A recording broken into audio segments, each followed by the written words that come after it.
ஆண்டுகளுக்கு முன்பு இஸ்ரவேல் தேசத்தில் கலிலேய பகுதியில் உள்ள நாசரேத் என்ற ஊரில் மரியா என்ற இளம் பெண் வாழ்ந்து கொண்டிருந்தாள். அவள் தேவனை மிகவும் நேசிக்கும் நல்லவளாக இருந்தாள்.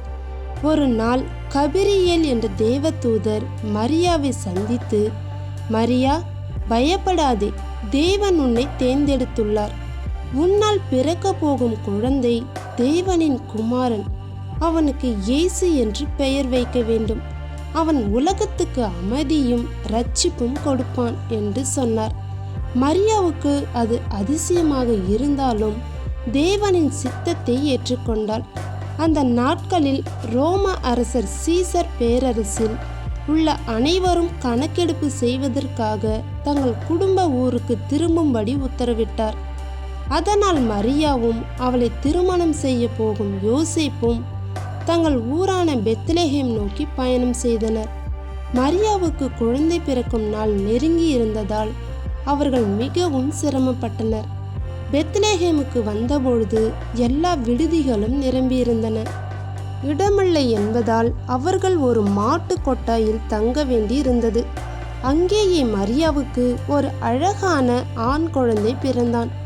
அவள் அவனை ஒரு கட்டை பாடைகளில் சுருட்டி மாட்டு தொட்டிலில் படுக்க வைத்திருந்தாள். இதுவே முதல் கிறிஸ்மஸ் இரவு. அதே இரவு அருகில் இருந்த வயல்களில் சில மேய்ப்பர்கள் தங்கள் ஆடுகளை மேய்த்து கொண்டிருந்தனர். திடீரென வானத்தில் ஒரு பெரிய ஒளி ஒளிர்ந்தது.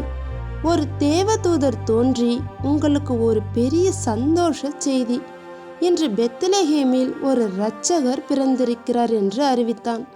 மேய்ப்பர்கள் உடனே ஓடி வந்து குழந்தை இயேசுவை தொட்டிலில் பார்த்து மகிழ்ந்தனர். குறைந்த நாட்களில் கிழக்கு நாட்டில் இருந்த சில ஞானிகள் வானில் ஒரு விசேஷமான நட்சத்திரத்தை பார்த்தனர்.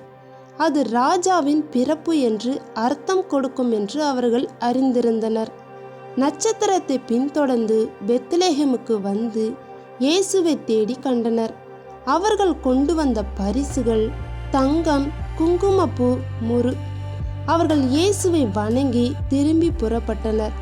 கிறிஸ்மஸின் அர்த்தம் இயேசு பிறந்ததால் உலகிற்கு அமைதி, மனிதனுக்கு நம்பிக்கை, இருளுக்கு ஒளி கொண்டு வரப்பட்டது. அதனால்தான் மக்கள் இன்று வரை கிறிஸ்மஸை அன்பும் மகிழ்ச்சியும் நிறைந்த நாட்களாக கொண்டாடுகின்றனர்.